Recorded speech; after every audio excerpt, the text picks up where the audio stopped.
Burada küçücük Gazze için mi getirdi bunu? Bu kadar silah. Hamas'ın burada ne silahı var ki getirdi bunu? Hamas'ın hava kuvvetleri mi var? Hamas'ın kara kuvvetleri mi var? Hamas'ın deniz kuvvetleri mi var? Hamas'ın denizaltıları mı var? Hamas'ın hücum botları mı var? Hiçbir şey yok. Hiçbir şey yok. Bu iki uçak gemisi görev grubu. Topladığınız zaman Türkiye, Suriye, Lübnan, Ürdün, Mısır, Libya silahlı kuvvetlerini toplayın. Bu kadar unsura ve silaha sahip olamıyor. Sen çıkartma, ben çıkartacağım, işgal edeceğim demek. Önceden planlı bir hareket. Burada trilyonlarca dolarlık petrol ve doğalgaz var. Bu bölgede Siyonizmin önündeki en önemli engel ve tek engeldir. Bakın tek engeldir. Türkiye'dir. Genişlemesinin önündeki ateşin olduğu yerdeki tek engel de Filistin nüfusudur. Filistin nüfusunun Gazze'yi boşaltması Siyonizme hizmet olur. Ve İsrail'in genişlemesinin önünü açar. İsrail'in istediğini yapılır. Onun için dedim ki sakın ölseler de vatanlarında ölsünler ama topraklarını bırakmasınlar. Toprağını bıraktığın an bitti. Filistin bitti. Gelecek nesiller bitti. Hamas'ın İsrail'e yönelik operasyonu üzerinden henüz 24 saat geçmemişti. Ancak Amerikan Deniz Kuvvetleri'nde ciddi bir hareketlilik baş gösterdi. Bu hareketlilik Akdeniz'in zaten halihazırda hareketli olan dalgalarını daha da açıklaştıran bir hareketlilikti. Verilen emir, İsrail'e yardıma hazır olması amacıyla Amerikan uçak gemi filosunun Doğu Akdeniz'e gönderilmesi yönündeydi. Emir hızla uygulandı ve üzerinden bugün 3 ay geçmiş olmasına rağmen halen daha suları, dalgaları dindirmeden devam ediyor. Doğu Akdeniz denildiğinde şüphesiz akla ilk gelen ve benim de sık danıştığım bir isim Tümamiral Cihat Yaycı ile bu uzun fırtınanın etkisini, yönünü, şiddetini harita üzerinden konuştuk. Hadi direkt şimdi harita üzerinden başlayalım. Bu arada Gazete Haber Merkezi'nde sürdürdüğümüz açıklayıcı gazetecilik faaliyetine destek olmak ve belki ekibi de motive etmek için kanalımıza abone olmanızı beklediğimizde not düşmüş olayım. Gazete Haber Merkezi'nden herkese merhaba. Ben Doğukan Gezer. Haritanın başındayız yine. Doçent Doktor Cihat Yaycı konuğumuz. Harita üzerinden Gazze meselesini ve denizdeki o alanı konuşacağız ama en önemli, en çok da merak edilen konuların başında gelen Amerika'nın bölgeye gönderdiği savaş uçağı ve filosuyla ilgili sormak istiyorum aslında. Çünkü 7 Ekim'de Hamas'ın operasyonu başladı ve bir gün sonrasında Amerika bu kararı aldı. Merak ettiğim şu, hocam önce hoş geldiniz diyeyim. Hoş bulduk. Merak ettiğim şu, bu operasyona hazır mıydı? Uçak filosu, uçak gemilerinin olduğu filo bu kadar hızlı hareket edebilir mi? Hangi rotadan geldi ve şu an nerede? Harita üzerinden konuşmak istiyorum. Şimdi şöyle, aslında uçak gemilerin geleceği bölge şu Kıbrıs Adası'nın güneyi. Normalde Kıbrıs Adası'nın güneyine gelmesi lazım. Batıdan gelecekti, geldiler. Ama çok enteresan bir durum var. Uçak gemisi görev grubu gelip Antalya Körfezi'nin özellikle Gerald Ford uçak gemisi batıdan geldi, rotasını değiştirdi, Antalya Körfezi'ne doğru çıktı. Abdülhamit Han gemisinin, Sultan Abdülhamit Han sondaj gemisinin yanına geldi ve durdu. Neden durdu? Ya işte bunu ancak bu işi anlayanlar bilir. Ne mesaj verildiğini bizim gibi insanlar bilebilir. Sıradan vatandaş bilemez, sıradan gazeteci de bilemez, sıradan akademisyen de bilemez. Bu gambot diplomasisi örneğidir. Bu deniz kuvvetlerinin dış politikada bir araç olarak kullanılması mekanizmasıdır. Buna gambot diplomasisi denir uluslararası ilişkilerde. Şimdi bu gemi buraya gelerek hem de yolunu 1,5 gün uzatarak Şimdi normal şartlarda şu aşağıya gelmesi lazım. rotadan gelecekti herhalde. Böyle gelecek, şöyle gelecekti. Düz olarak gelecekti. Ama bu yukarıya çıktı ve yukarıda Abdülhamit Han sondaj gemisi şuralarda daha batıda onun yanına geldi ve durdu. Şimdi durdu, çok enteresan bir şey. Biz hemen haritaya bunu işledik, haritaya pilotladık. Haritaya pilotlama denir. Bunun jargonu odur, pilotlama denir. Haritaya durduğu yeri pilotladık. Pilotladığımız yer neresi çıktı biliyor musunuz? Neyse. Sevilla Üniversitesi'nden bir harita var ya, evet. O meşhur harita, Türkiye'yi Antalya Körfezi'ne hapseden, Yunanistan'a ve Güney Kıbrıs Rum yönetimine müthiş alanlar veren, o haritada sözde Türkiye ve Yunanistan sınırını belirleyen o hatta durdu. Şimdi hem göz mesafesinde durdu, hem de o hatta durdu. Bu şu mesajdır, çok net, yani bunu hiç kimse kıvırmasın bir kere. Bunun batısına geçme, ben buradayım ve ben bu sınırı tanıyorum. Sana bir uyarı mesajı veriyorum, Yunanistan'a da bir destek mesajı veriyorumdur. O nedenle bu mesele sadece ve sadece bir Gazze meselesi değildir. Gazze bir kıvılcımdır. Ama büyük bir ateş yakılıyor. Bu ateş Orta Doğu'yu saracak ve aynı zamanda Türkiye'ye doğru yönlendirilmesi muhtemel bir ateştir. Peki bu uçak gemisinin üzerindeki 2 tane uçak gemisi görev grubu var. Bu uçak gemisi görev gruplarının üzerinde toplam 150 ile 200 arasında dünyanın en modern uçakları var. Ve bu uçak gemisi görev grubu diyorum bakın. Şimdi bu jargonları da iyi bilmek lazım. Uçak gemisi görev grubu. Yani sadece bir uçak gemisi değil bu. Etrafında 7 ile 9 tane arasında kruvazör var, muhrip var. Diyeceksiniz ki bizim kruvazör muhribimiz var mı mesela? Bizim kruvazör ve muhribimiz yok. Evet. Yok. Bizim fırkateynlerimiz var. Muhripler fırkateynlerden daha büyük, kruvazörler ondan da daha büyük gemilerdir. Ve bu gemilerin üzerlerinde Tomahawk füzeleri dahil çeşitli en gelişmiş füzeler var. Efendim bizim Tomahawk benzeri füzemiz var mı dersiniz? Hayır yok. Hayır yok. Yani bu gerçekleri bilmemiz lazım. Tabii. Atmaca var, şu var falan ama Tomahawk gibi bir füzemiz yok. Dünyada da kimsenin de yok doğru düzgün. Şimdi evet övünüyoruz. Doğru. Çok da iyi bir yere geliyoruz. Savunma sanayi bakımından. Ama ortada dünyanın en büyük devi var. O devin silahları ve gemileri var. Şimdi bunlar bu bölgeye geldiklerinde Doğukan Bey şöyle, yani şunu demek istiyorum. Yaklaşık 200 uçak, helikopterler bunların arasında biz bu görev grubunda saymıyoruz ama hani görev grubu deyip geçiştiriyoruz. Bu görev grubunda 2 tane de bizim Anadolu benzeri 2 gemi var mesela. Bunu hiç bahsetmiyoruz. Ya 2 tane Anadolu benzeri gemi var. Bunun üzerinde taarruz helikopterleri var. Bunların üzerlerinde genel maksat helikopterleri var. Bunların içerisinde çıkarma gemileri var. Bunların üzerlerinde deniz piyade taburları var. Yani uçak gemisi deyince bunları bakın daha bizim geniş çerçeveden bakmamız lazım. Anadolu yani bakın biz bir Anadolu'dan bahsediyoruz. Sadece bu 2 tane görev grubunun içerisinde 2 tane Anadolu var ayrıca. İhmal ettiğimiz ve bu uçak gemisi görev grubunun uçak gemisini korumak üzere ve aynı zamanda da görevlerini yerine getir. Sadece uçak gemisini korumak için değil bu gemiler. Bu gemiler bir görev grubu. Yani görevleri var hepsinin. Uçak gemisini korumak da bir görevlerinden bir tanesi. Taarruz etmek, çıkarma yapmak, hava kuvvetleriyle oralara harekat düzenlemek, balistik füzeler atarak oraları vurmak. Bu görev grubunun görevlerinde. Hocam peki aslında oraya gelmek istiyorum. Aslında onu da söyleyeyim ama. Şu an mesela şuradan gidelim öncelikle. Şu an nerede duruyorlar? Şimdi geldiler 8 Ekim'den sonra yola çıktılar. Evet ikisi de Kıbrıs Adası'nın güneyinde, güneybatısında duruyorlar. Peki bu beklemenin maliyetini sormak istiyorum aslında. Şimdi gözümüze tam canlanmıyor. Biz karadan baktığımızda hep hani tankların konuşlanması, askerlerin dinlenmesi vesaire ama deniz üzerinde nasıl bir bekleme süreci oluyor? Hem maddi anlamda bir maliyeti var mı hem de manevi anlamda asker için de nasıl psikolojisi var? Personel giderlerini bırak. Bunun sadece gemilerin işletilmesi için bile günlük 10 milyonlarca dolar para gidiyor motorinlerine bunların. İşte uçak gemisinde nükleer reaktör var. Onlar nükleer güçle gidiyorlar. Uçaklar kalkıyor, iniyor. Yani şurada gördüğünüz 100 milyonlarca dolarlık bir masraf var şu anda. Milyar dolarları geçen. Deniz altında da nükleer denizaltılar var şu anda. Uçak gemisi görev grubunun içerisinde. Onlar da geldi değil mi? Onlar tabii yani bir kere uçak gemisi görev grupları hem hava hem satı hem de deniz altında iki unsurlardan oluşur. Eş zamanlı. Hepsi beraber. Hepsi beraber ve uçak gemisinin bir komutanı vardır. Bir de görev grubu komutanı vardır.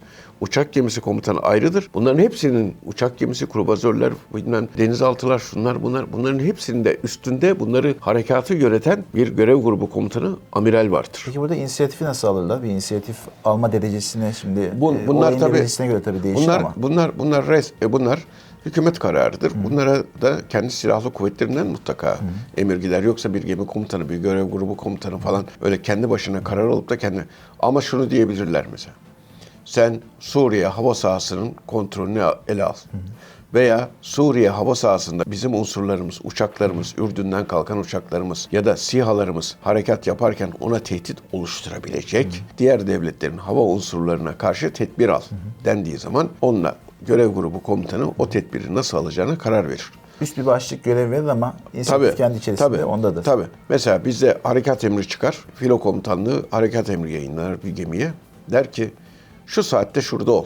Gemi komutanı o emri verir. Şu saatte şurada ol.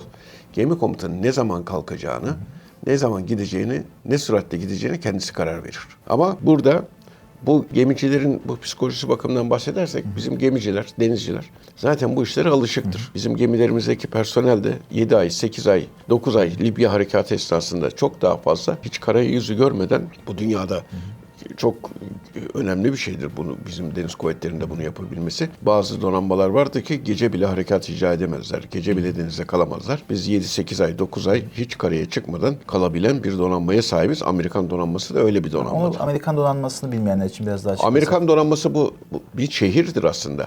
Yani bir uçak gemisi bir şehirdir. 5.000 kişi ile 7.000 kişi arasında personel olan bir şehirden bahsediyoruz. Bunun içerisinde hastaneler, spor merkezleri, şunlar bunlar, o nükleer denizaltının içerisinde bunların hepsi vardır. Uçaklar, helikopterler, işte SİHA'lar, İHA'lar, şunlar bunlar. Hepsi burada bir güçtür. Uçak gemisi, uçak gemisi dediğiniz şey aslında yüzer bir üssür.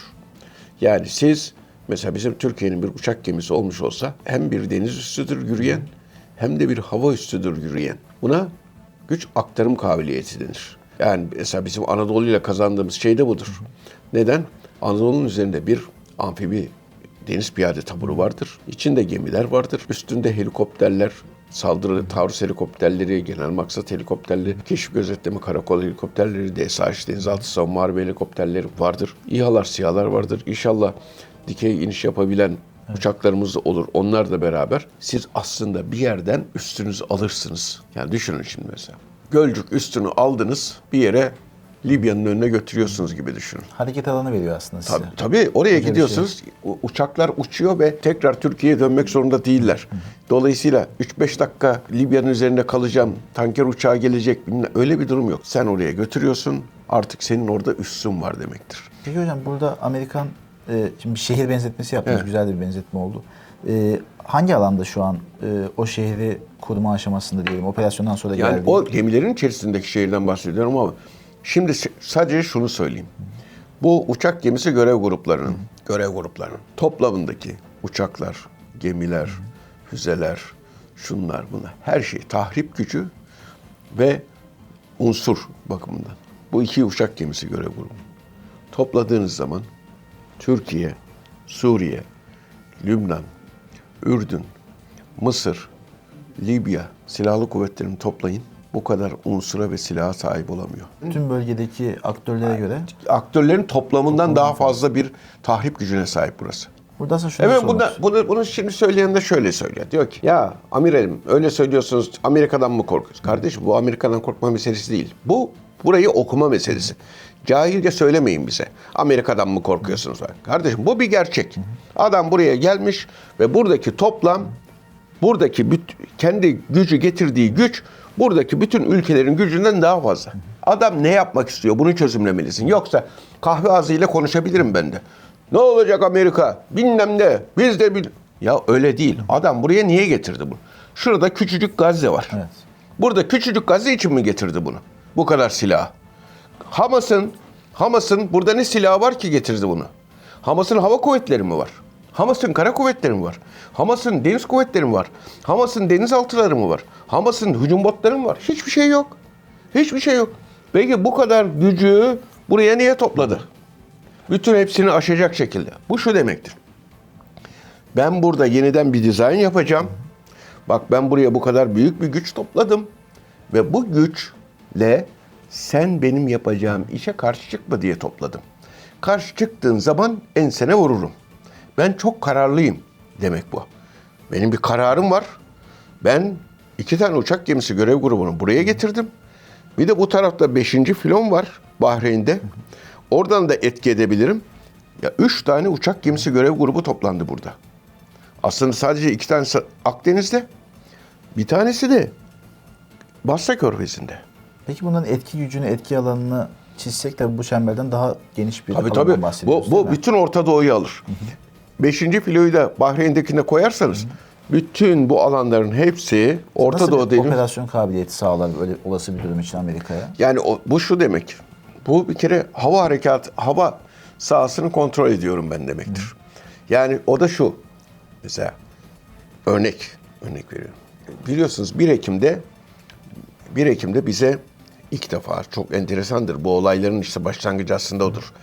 1 Ekim'de hem de Türkiye Büyük Millet Meclisi'nin açılış gününde, açılış oturumunda hem de Türkiye Büyük Millet Meclisi'nin hemen karşısındaki bakanlığın kapısında Suriye'nin kuzeyinden geldiğini iz bırakacak şekilde belirten 2 tane terörist gelip İçişleri Bakanlığı'nda eylem yapmaya kalktılar.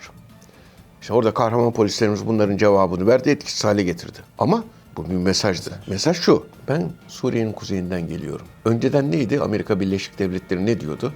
Suriye'nin kuzeyinden size hiçbir tehdit yok. Bunlar PKK değil, YPG. Bunlar IŞİD'le savaşıyor. Bunlar Suriye Demokratik Güçleri derken birisi onlara iz bıraka bıraka git. Artık Suriye'deki bu YPG'nin PKK olduğunu onlara göster. Ve bundan sonra hedef sizsiniz de, hem de 1 Ekim'de meclislerin açıldığı günde bu eylemi yapın de. Ve yolda da iz bırakmayı kuvvetlendir. Bir tane de adamı vur. Şehit ettiler biliyorsunuz bir vatandaşımız araçlarken. 1 Ekim'de bunu yaptılar ya. Sonra biz hava harekatı yaptık. İlk defa, bir sene sonra ilk defa hava harekatı yapabiliyoruz. Evet. Burada bir şapkası düşen bir aktör daha var, Rusya. Rusya hava sahasını resmen 2011 yılından beri resmi olarak Suriye'den devralmıştır. Suriye hava sahasının kontrolünü. Suriye hava sahasını Rusya Türkiye'ye açmaz. Ama Amerika'ya ve İsrail'e açar. Ve Türkiye'de 1 yıldır açmıyordu. Türkiye zorladı, ben hava harekatı yapacağım, bu teröristleri inlerinde vuracağım diye. Onun yanında bulunan diğer 3. taraflar da ayrılsın diye de uyardı daha önce. Ama Amerika Birleşik Devletleri ayrılmadı. Bizim SİHA'mızı Amerika Birleşik Devletleri'nin bir F-16'sı düşürdü ve düşürdüğünü açıkladı. Evet. Sonra ne dedi Sayın Cumhurbaşkanımız? Dedi ki hava harekatlarımız devam edecektir dedi. Hava harekatlarımız devam. Amerika Birleşik Devletleri uçak gemileri buraya geldi. Suriye'nin hava sahasında kendi harekatlarını destekleyecek şekilde buradan destek sağlıyor. Ve o günden bugüne Sayın Cumhurbaşkanımızın hava harekatları yapacağız demesine rağmen biz hava harekatı yapamadık. Neden? Acaba bu uçak gemilerinin buradaki varlığı buna etki etmiş olabilir mi? Rusya ile birlikte Türkiye'ye karşı cephe almış olabilirler mi? İşte bunların düşünülmesi lazımdır. Bunlar Türkiye'ye ne etki ediyorlar? Etkisi en azından şu anda ki çok ciddi bir etkidir. Peki hocam buradan dediğiniz gibi aslında mesaj biraz burası ama gözle görülen ya da gösterilen anlatılan da Gazze'ydi. Biraz Gazze'ye gelirsek benim merak ettiğim, şimdi biz hep karadan bahsediyoruz 7 Ekim'den bu yana ama bir deniz cephesi var aslında. Yani çok aktif kullanılamasa da Hamas'ın elinde dediğiniz gibi enstrüman olmasa da var. İsrail'in burada karaya baktığımızda kara operasyonu önce sahil şeridini de kontrol sağlayarak başladığını gördük. İlk hamlesini, ilk kapatmayı en azından buradan yaptı. Bunun nedeni sizce nedir? Yani bu karayla deniz arasındaki operasyonu nedir? Şimdi şunu söyleyeyim böyle. Herkes haritada şunu görsün bir kere. Hani bazıları diyor ya Türk askeri Gazze'ye diye. Mesela. Bir kere haritayı bir açmak lazım böyle. Evet. Kardeşim, sen Gazze nerede baktın mı hiç haritada? Yok, bakmadım. Ama Türk askeri Gazze'ye diyorsun. Nasıl Türk askeri Gazze'ye gelecek? Soruyorum şimdi. Türk askeri Gazze'ye nasıl gelecek? Otobüslere binip buradan vize alarak Suriye'ye mi geçecek, yoksa Suriye'yi baştan başa fethedip buraya gelecek? Ondan sonra İsrail'in de şu topraklarını fethedecek. Sonra Batı Şeria'ya geçecek, burası Filistin. Sonra gene arada İsrail toprakları orayı da fethedecek, buraya mı gelecek yani? Ha? Soruyorum. Şimdi bir kere şunu görmek lazım. Filistin 2 bölgeden oluşuyor şu anda. İsrail'in işgalleriyle. İsrail soykırımcı bir devlet, altını çizelim. Çok net bir şekilde çizelim. Dünyanın en acımasız devleti, en vahşi devleti. Yönetimi diyelim, yönetimi. Yani devlet ayrı tutalım, o yönetimi söyleyelim. Evet. Yönetimi. Şu anda Netanyahu yönetimi dünyanın en acımasız, en vahşi, en insanlık dışı soykırım suçunu göz göre göre işleyen, insanlık suçu işleyen, savaş suçunun ötesinde insanlık suçunu işleyen bir yönetimden bahsediyoruz. Şimdi İsrail, Filistin'in kuruluşundan beri %85 toprağını işgal etmiştir. Ne? %85 toprağa gitti. Değil mi? Evet. %15'i kaldı Filistin. Kalan yer %15'in bir kısmı burada, bir kısmı buradadır. Aradaki yer İsrail toprağıdır. Yani durum şudur. Batı Şeria'dan mesela bir Filistinli çıktı. Gazze'deki akrabamı göreceğim dese göremez. Evet. Göremez. Gidemez. Çünkü İsrail'den geçmek zorunda. İsrail de buna müsaade etmiyor. Dolayısıyla Filistin dediğimiz yer iki parçadan oluşur ve arasında da İsrail vardır. Filistin'in tek denize kıyısı olan yeri de Hamas'ın kontrol ettiği, Hamas yönetimindeki Gazze şerididir. Burası. Şimdi burası önemlidir. Neden? Neden önemlidir? 100 yıllık bir proje vardır. Şuradaki Süveyş kanalı var. Buradan Akabe Körfezi'nden şöyle bir kanalla Akabe Körfezi'ni, Kızıldeniz'i bağlayan, Akabe Körfezi'nden Akdeniz'e bağlayan Ben Gurion projesi vardır. Bir kere bu şerit Ben Gurion projesi için son derece önemlidir. Çünkü bu şerit en kısa yoldur. Diğer yerlerde rakım çok yüksektir. O yüzden buraları delmek, açmak, bilmem ne yapmak çok zordur. Bunun açılmasının amacı nedir? Süveyş kanalına alternatif oluşturmak, İsrail'in ekonomisine katkı sağlamak, jeopolitik değerini arttırmak, Mısır ekonomisini çökertmek, Süveyş kanalından çünkü Mısır çok miktarda gelir elde ediyor. O geliri kısmak, Mısır'ı İsrail'e muhtaç etmek ve aynı zamanda son dönemde açıklanmış olan İMEK projesi. Yani India Middle East Corridor, Hindistan Orta Doğu koridorunda bir koridor açmak. Yani bütün diğer aktörleri devre dışı bırakmak ve doğrudan buraya hem deniz hem karayolu açmak. Şimdi bu demek ki neymiş? Birinci özellik bir tanesi. Ben Gurion projesi için Gazze şeridine sahip olmak lazım. Evet. Gazze şeridi. Peki. İkincisi ne? İkincisi şu. Şimdi şu alan, şu gördüğünüz alan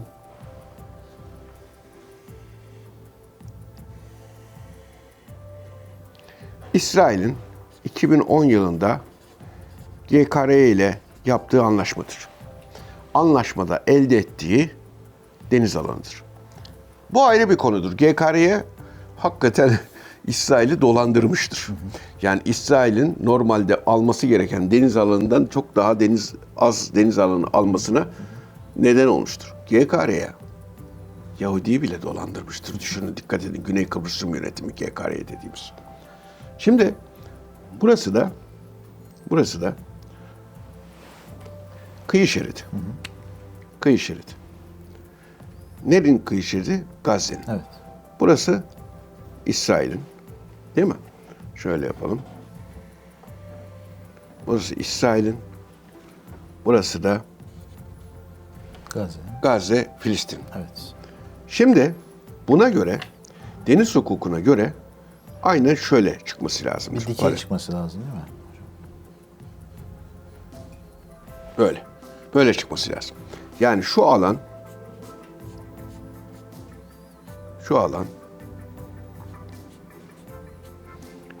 Gazze'ye. Filistin'in olması lazım.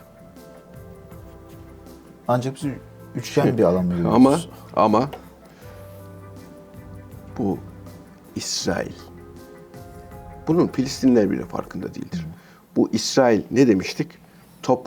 Filistin'in topraklarının %85'ini işgal etti demiştik değil mi? Sadece kara ülkesinin değil, deniz ülkesini de işgal etmiştir Filistin'in İsrail. Nasıl? Çünkü şu ele olması gerekirdi ya, ona şu kadar yer vermiştir. Gördünüz mü? Evet. Bu üçgeni çizerek neyi devre dışı bırakmış oldu? Bunu üçgen neyi mahrum bırakıyor aslında? Neyi bırakıyor? O da çok net bak. Afrodit yatağı. Leviathan yatağı. Şurada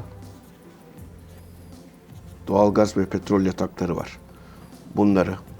Şurada da var şu anda. Bunların hepsini ben alıyorum diyor.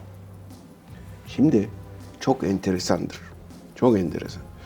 Sen bunu bu kadar reva gördün ya. Hadi bu kadarını reva gördün.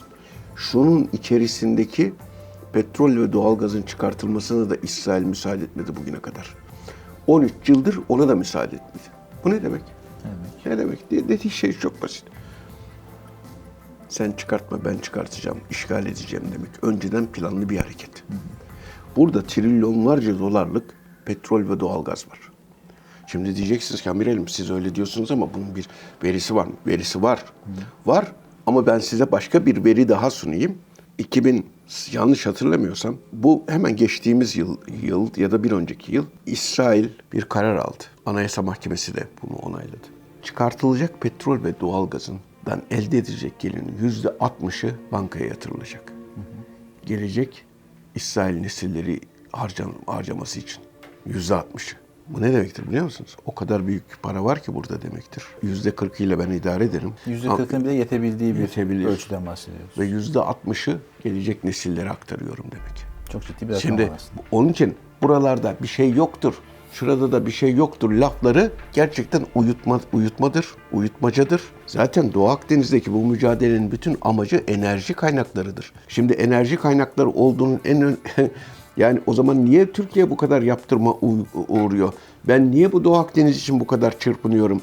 Niye bu kadar düşmanlık yapılıyor Türkiye'ye? Avrupa Birliği yaptırım uyguluyor, Amerika yaptırım uyguluyor Türkiye'ye. Niye Doğu Akdeniz için?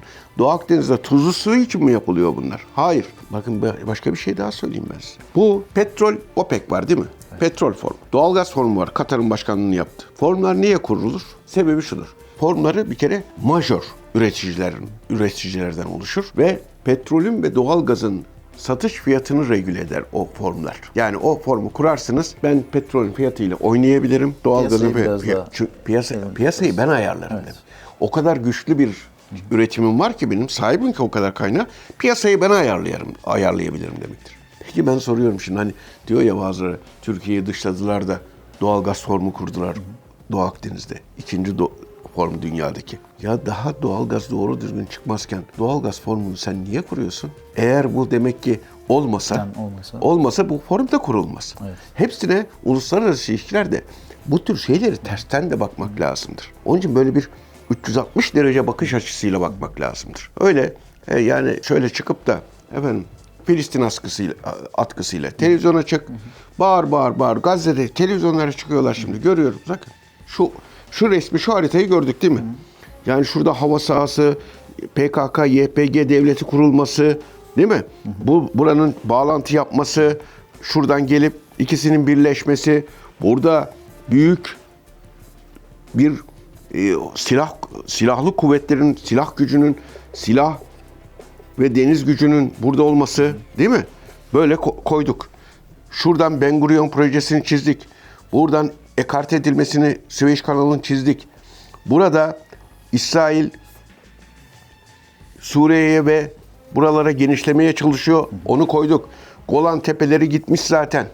Şimdi resmi böyle çizdikten sonra şurada 5. filoyu koyduk. Değil mi? Burada 2 tane filo koyduk. Burada 1 filo koyduk. Bu resim, bu haritada bu resim varken dahi televizyona çıkıp Gazze'de ne kadar yer işgal edildi? Nerede tüneller vardı? Efendim şurada şöyle vardı. Buna biz eğer kafamızı şu kadar yere gömersek bu resmi göremeyiz. Evet. Bu resmi göremeyiz. Benim bütün yapmak istediğim de başından beri 7 Ekim'den beri büyük resmin görülmesiydi. Şimdi herkes benim dediğime gelmeye başladı. Televizyonları izliyorum ben şimdi. Benim söylediğim sözleri şimdi söylüyorlar.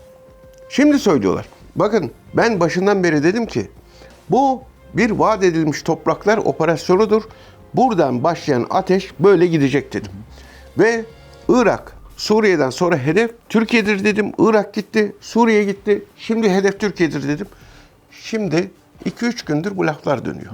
Ama ben 7 Ekim'de söyledim bunları. 7 Ekim'de söyledim.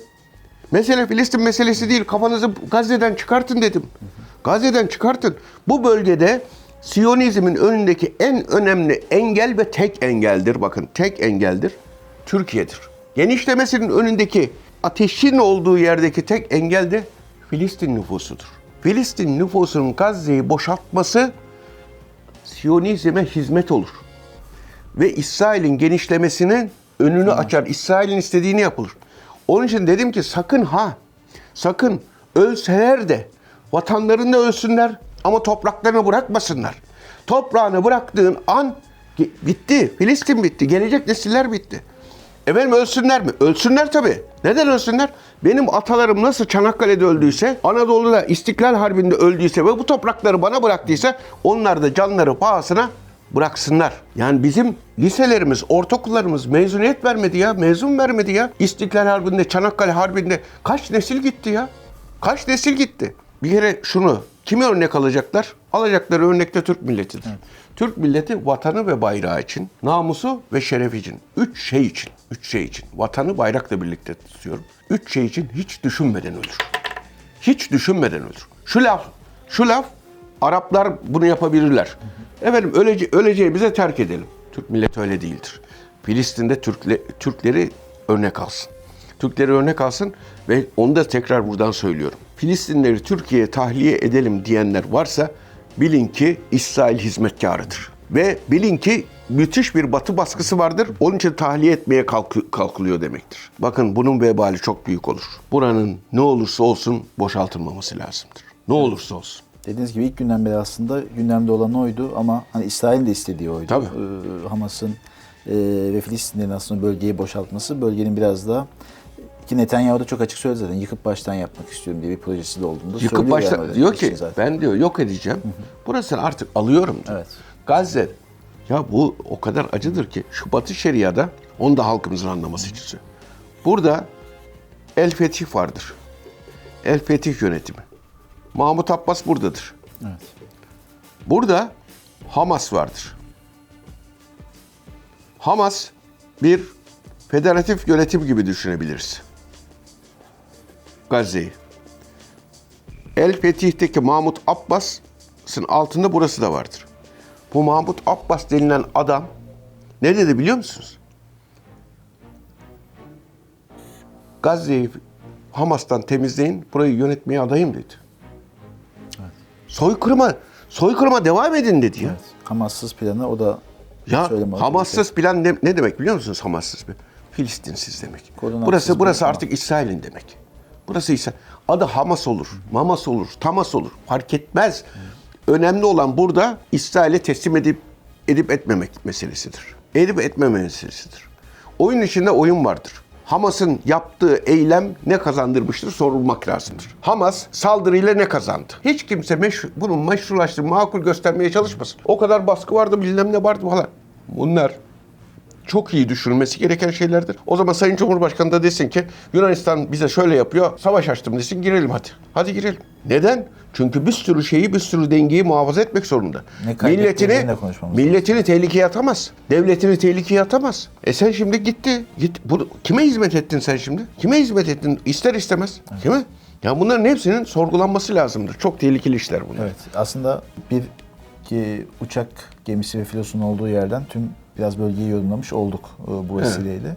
Evet. Hocam peki son soruda şunu sormak isterim. Yakın zamanda operasyonel anlamda biraz askeri anlamda da merak ediyoruz. Çünkü hani uçak gemileri, savaş uçakları taşıyan gemiler geliyor, filolar geliyor evet ama uygulama anlamında dediğiniz gibi ufacık bir alan için zaten çok büyük yani mukayese de yediniz. Zaten bunu söylediler. Evet. Dediler ki biz Gazze için gelmedik. Ki Hamas'ın da zaten Orta Doğu'nun dizaynı için geldik. Evet. Dediler. Hamas'ın da bununla hani karşılık vermesi söz konusu değil. Deniz gücü yok. Tabii hiçbir şey yok. Nasıl bir olası bir durumda nasıl bir aktif faaliyetini görebiliriz bu? Şimdi şu kadarını söyleyeyim. Çok hemen her olaya Türkiye merkezli bakalım. Bir kere bu dizayna kimse karşı çıkmasın. Mısır bir hareket yaparsa Mısır'ın üzerine binecekler.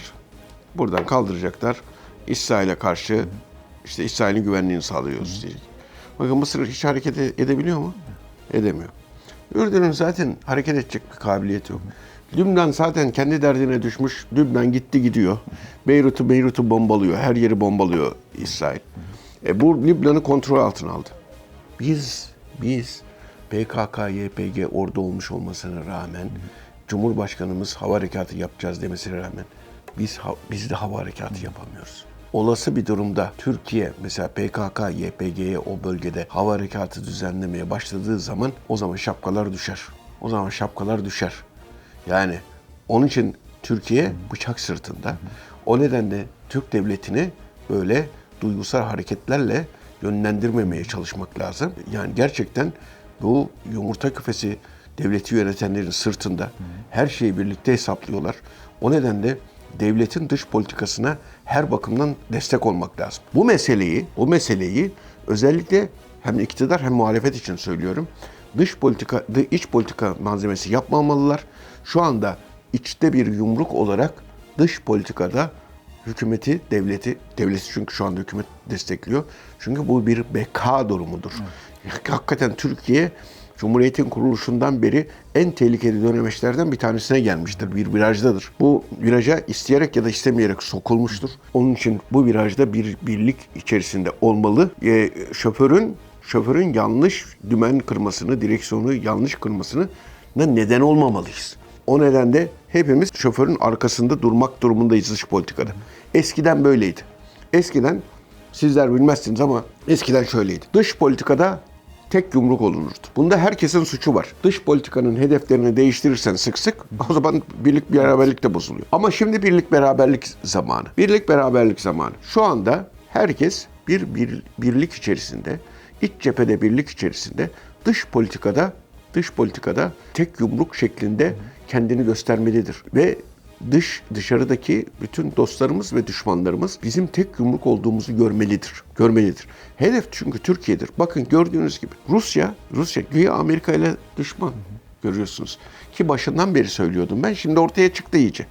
Suriye hava sahasını İsrail'e ve Amerika'ya açıyor. Şimdi bir resmini görseniz, şimdi bizim harekat merkezine gitseniz mesela, Genelkurmay Harekat Merkezi'ne, Suriye hava sahasını bir izleseniz. Biz bir sinek dahi sokamazken fıldır fıldır uçan Amerikan uçakları, İsrail uçakları, Amerikan Predator SİHA'ları, bunların hepsini görürsünüz orada. Fıldır dolaşıyorlar. Peki kardeşim, sen hani Ukrayna'da bu adamla da karşı karşıyaydın. Evet. Niye böyle bir şey yaptın? Niye yapıyorsun? Bak hiç yapmıyor. Çağrı yapıyorum Rusya'ya. Diyorum ki hava sahanı kapat İsrail'e. Eğer İsrail'in genişlemesini istemiyorsan, Suriye'nin toprak bütünlüğünü istiyorsan, bugüne kadar öyle dedin sen bize. Suriye'nin toprak bütünlüğü için buradayım dedin. Söylem oydu. Söylem bu. İsrail'in genişlemesini de istemiyorsun. Öyle diyorsun. Öyle Filistin'e destek sağ. O zaman kardeşim bu hava sahasını kapat buna dememe rağmen en ufak bir cevap, en ufak bir tepki de yok. Üstüne üstlük PKK, YPG ile bak, PKK, YPG devleti kuruldu orada. Sözde bir devlet. Sözde yani. Ama fiilen öyle bir şey. Bunu kurduran Amerika ile beraber bunlar. Evet. Bunlar. Çünkü neden? Eğer sen bunu kurdurmadım diyorsan Türkiye'nin operasyonlarına müsaade et kardeşim. Ha? Niye etmiyorsun? Niye koruyorsun, kolluyorsun? Ben bu gözlerle orada Elbap'ta, Münbiş'te gördüm, Münbiş sınırında. Nasıl biliyor musunuz? Aynen böyle. Hamurla geliyor bunlar batıdan. Bu PKK'lı teröristler Rus bayrağı takılı araçlarında. Münbiş sınırına geliyor. Münbiş sınırında Rus bayrağını indiriyorlar, Amerikan bayrağını çekiyorlar. Hadi yalan desinler. Hadi yalan desinler. Sonra İran, bak hepsi beraber. Ya 1979'dan beri İsrail'i haritadan sileceğiz. Şöyle silahlarımız var, böyle silahlarımız var. Bak menzilleri şuralara kadar erişiyor dediğin İran bir tane dahi silahını 44 yıldır atmadı. Ya kardeşim o zaman Gazze gidiyor elden. Bir tane buradan at da İran'dan, bak bir daha ilerlersen duman ederim seni de. Onu da demiyor. Ve ben bu işe karışmayacağım diyor. Irak, Amerika, İran, İsrail hep beraber parçaladılar. Rusya, Amerika, İran ve Suriye. İsrail. Dördü bakın Irak parçalamasında görevli olanlar. ABD, İran, aynen böyle bölündü zaten. Sözde Kürdistan var ya, İsrail ve Rusya beraber parçaladı. Sıra Irak'tan sonra Suriye'ye geldi. Aynı ekip Suriye'ye daldılar. İç savaş çıkardılar. Bunu nasıl parçaladı Irak? Önce 1980'de Irak'a saldırdı İran. 1989'da bu iş bitti. 1990'da birinci Körfez Harekatı. 2003'te ikinci Körfez Harekatı. Irak gitti. Suriye 2011'de iç savaş çıkardılar. Yine aynı ekip ABD, İran, Rusya ve İsrail ülkeyi dörde böldüler. Doğusu PKK, batısı Rusya, ortası İran, güneyi İsrail. Tamam? Evet. Şimdi neresi kaldı arz-ı mevcutta? Arz-ı mevcutta Türkiye kaldı. Bu arada Türkiye'yi saldırmadılar mı? Ya Türkiye'ye saldırmaz olurlar mı? Hatırlamıyor musunuz? Aynen çözüm süreci adı altında federatif bölgeler oluşturulması istenmedi mi? Evet. Masaya oturulmadı. Çadır mahkemeleri kurulmadı mı? Hendek savaşları yapılmadı mı? 15 Temmuz'da en son darbeyi vurup Türkiye'yi böyle bölgesel yönetimlere bölme projesi için harekete geçirmedi mi? Allah'tan o 15 Temmuz başarılamadı da orada bunlar başarısızlığa uğradılar. Sonra ne oldu? Sonra dediler ki biz bu amacımızı öyle gerçekleştiremedik. Bu sefer siyasi darbeler yapalım. Siyasi bilmem neler yapalım. Şöyle yapalım, böyle yapalım. Şöyle bilmem ne yapalım falan. Türkiye'ye yaptırımlar uygulandı. Türkiye'ye ekonomik bilmem neler, zorluklar, bilmem neler, politik dışlamalar. Bunlar hepsi yapılmadı mı? Evet. Niye yapılıyor? İşte bunların hepsini iyice görmek lazım. Aslında dediğiniz gibi toparlayacak olursak buradaki ufak bir mesele değil aslında. Çok daha yönlü ki Amerika'nın gelmesi de ekstra mesaj da veren, gizli mesaj da değil aslında. Tabii. Açık mesaj Açık veren mesaj. Bir durum.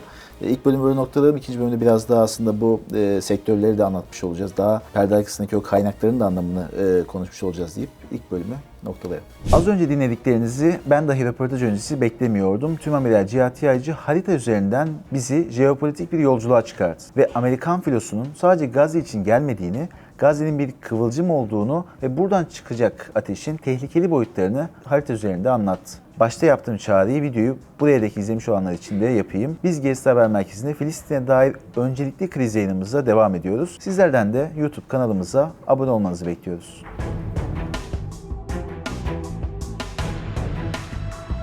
Burada küçücük Gazze için mi getirdi bunu? Bu kadar silah. Hamas'ın burada ne silahı var ki getirdi bunu? Hamas'ın hava kuvvetleri mi var? Hamas'ın kara kuvvetleri mi var? Hamas'ın deniz kuvvetleri mi var? Hamas'ın denizaltıları mı var? Hamas'ın hücum botları mı var? Hiçbir şey yok. Hiçbir şey yok.